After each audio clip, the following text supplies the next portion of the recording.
One two one two one two one two. What's going on? It's your boy Jason Mass. Jason Mass playing music. About to get off into a review of "Louder Than Bombs" by the Smiths. Their 1987 release, which was a 24-track compilation that was marketed and promoted for the U.S. markets. That was actually the first thing I ever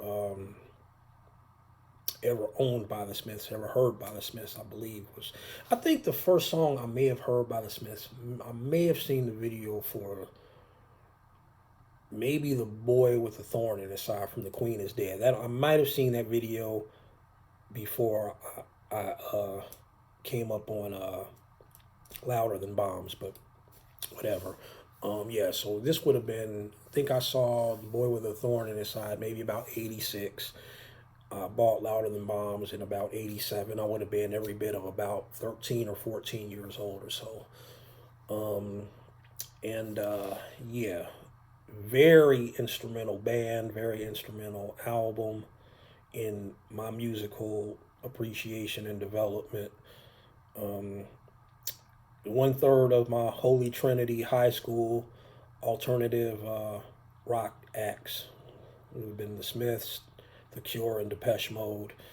And I played this religiously, endlessly. You know, used to go to sleep at night playing this record by the Smiths. Um, yeah,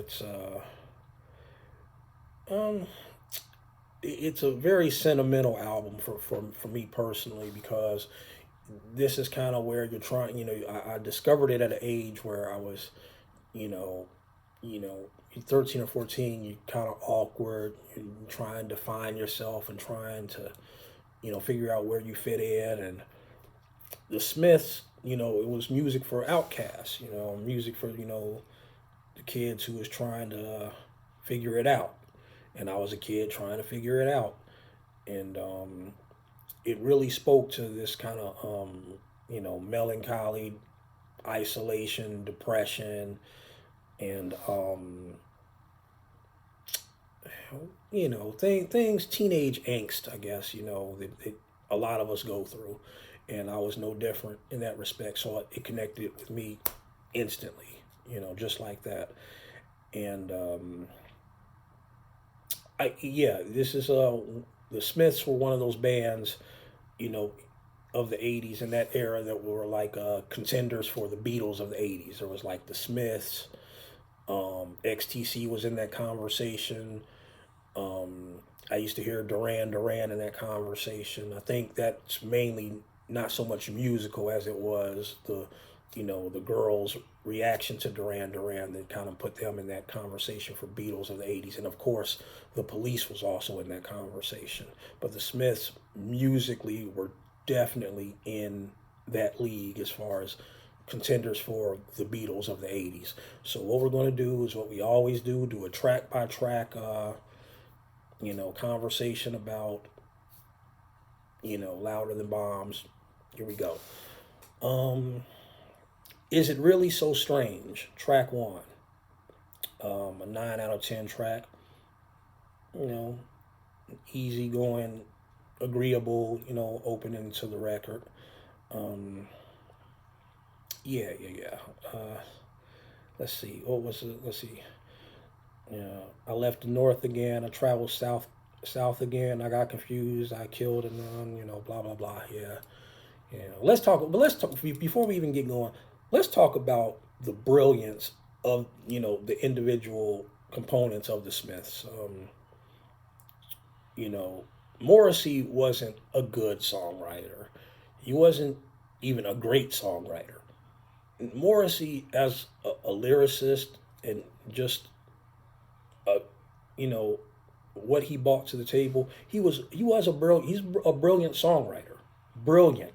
And he brought his own sensibility. It's like Morrissey cannot be denied as a songwriter, especially during his time with the Smiths from like what 82 to 87. Um, Then you have Johnny Marr, who equally matches everything I just said about Morrissey, as far as his guitar playing, his the music, the accompaniments he brought to the table. Um, every bit Morrissey's equal, and maybe even more so than Morrissey. Then you have the incredibly strong rhythm section of Mike Joyce and Andy Rourke. That's like one of the all-time great bands right there within those four individuals. So yeah, you have that. Now let's get back into it. Sheila, take a bow. Boot the grime of this world in the crotch, dear, and don't go out. Don't go out tonight. Boot the grime of this world in the crotch, dear, and don't go out tonight. Go out and find the one. I'm a little older, so I'm forgetting the lyrics, but yeah, great track. 9 out of 10. Another great song. I love that one. It's a really good one. Shoplifters of the World, Unite and Take Over. It's actually called Shoplifters of the World Unite. Perfect song, 10 out of 10. I was bored before I even began. This is one of my all-time favorite Smiths tracks, but it's so many Smiths tracks that are like all-time favorites. So this is one of many.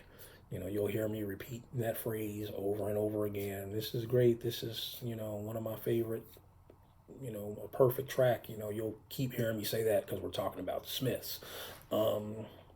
Yeah, then we go into the fourth track, which is Sweet and Tender Hooligan. That's a 9 out of 10. In the midst of life, we are in debt, etc. Yeah, Morrissey. Half a Person. 10 out of 10 for me. Call me morbid, call me pale. Spend too long on your tail. Yeah. Let's see. A lot of ache in that song. 6 long years on your trail. Yeah, great song. And then it goes into track 6, London. Smith's kind of doing her kind of punkish thing, about as punkish as the Smiths ever got on the track London. 9 out of 10. Where you say smoke lingers around your finger. Yeah, good stuff. Then it goes into Panic, which is for me a 9 out of 10. A lot of backlash kind of came at Morrissey because of the Hang the DJ line. And it kind of goes in line with this kind of right wing, thing that kind of hung around Morrissey, to this day, really. From back then, I think that this is kind of where that kind of started.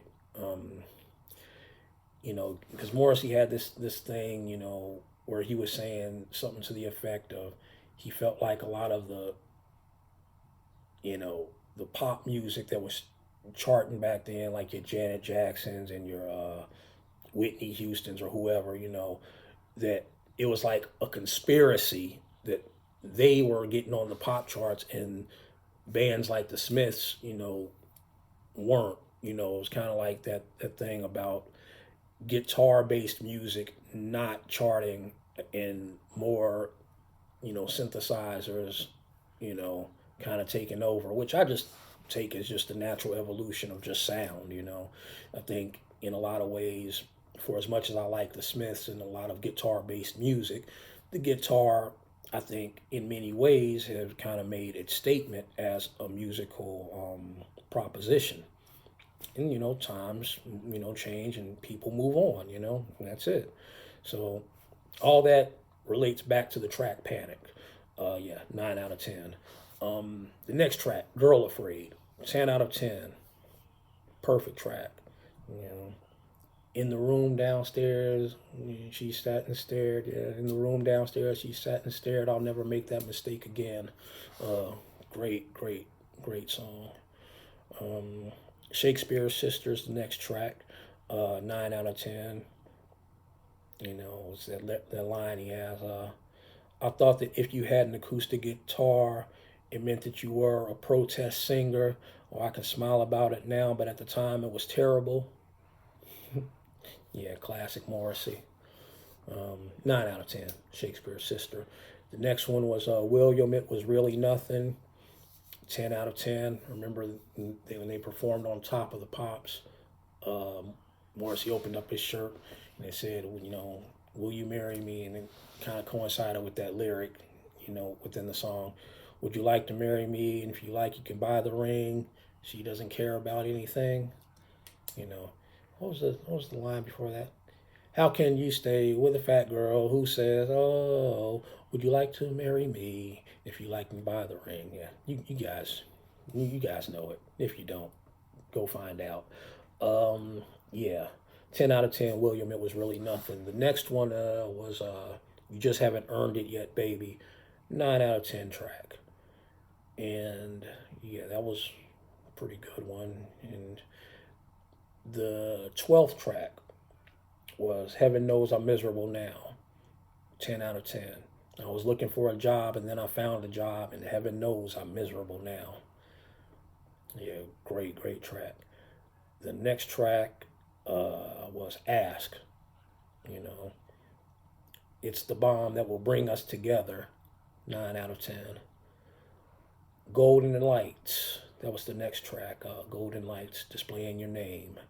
9 out of 10. Yeah.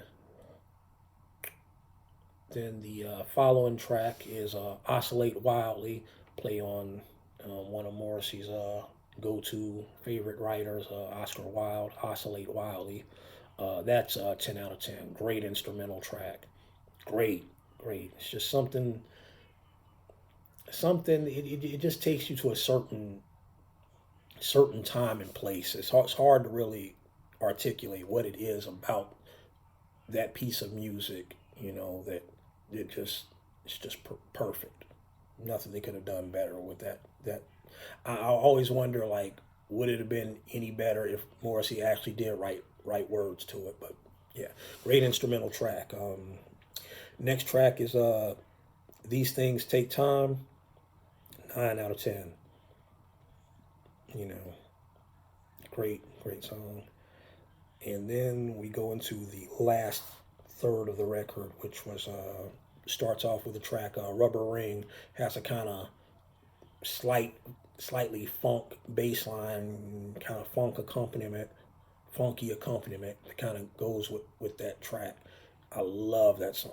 Perfection. 10 out of 10.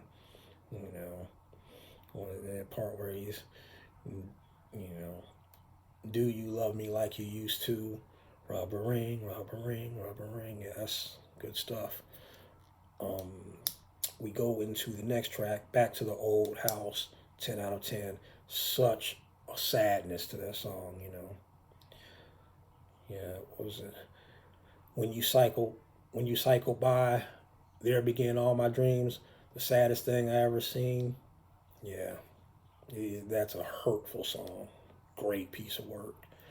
Followed up by Hand in Glove. 10 out of 10.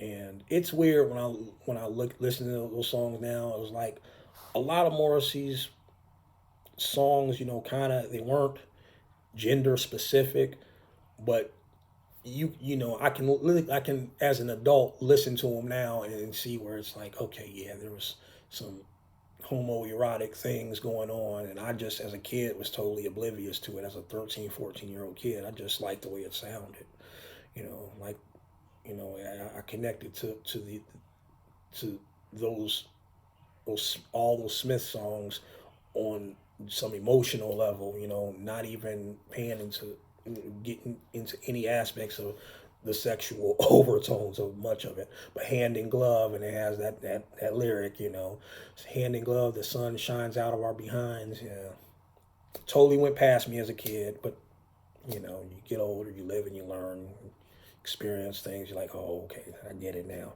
So yeah, followed by Stretch Out and Wait, which was a 9 out of 10.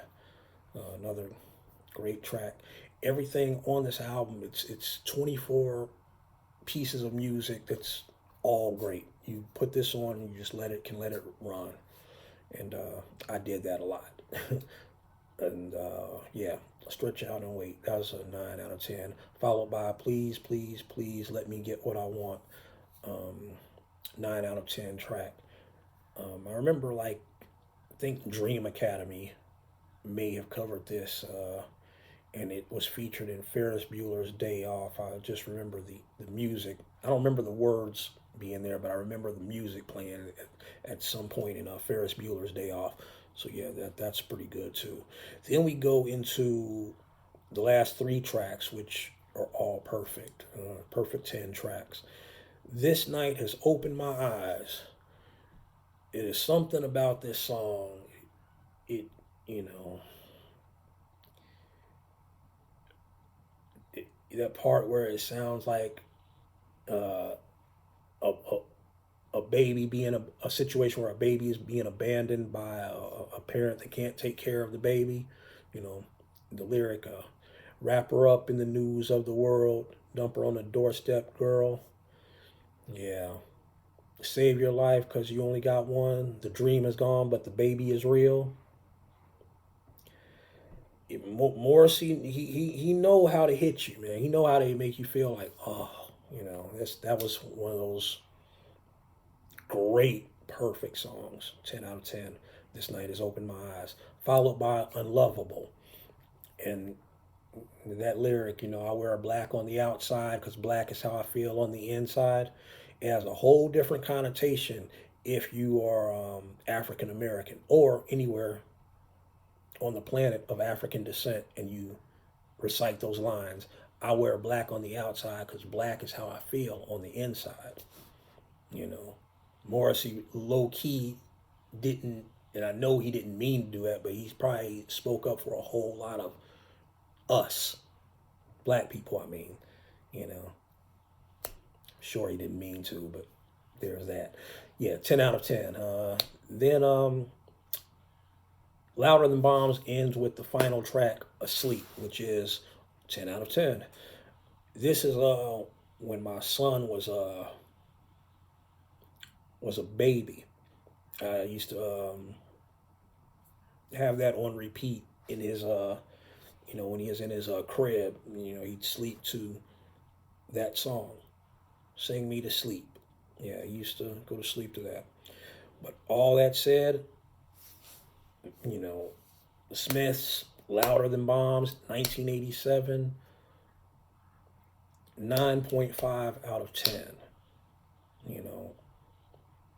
Great music, and that's something that I feel like it's one of those albums everybody should at least experience a minimum of one time in its entirety. It's a great piece of work. Can't say enough about it. There you have it. Jason Mass playing music. The Smiths, Louder Than Bombs, 1987, 9.5 out of 10. Peace.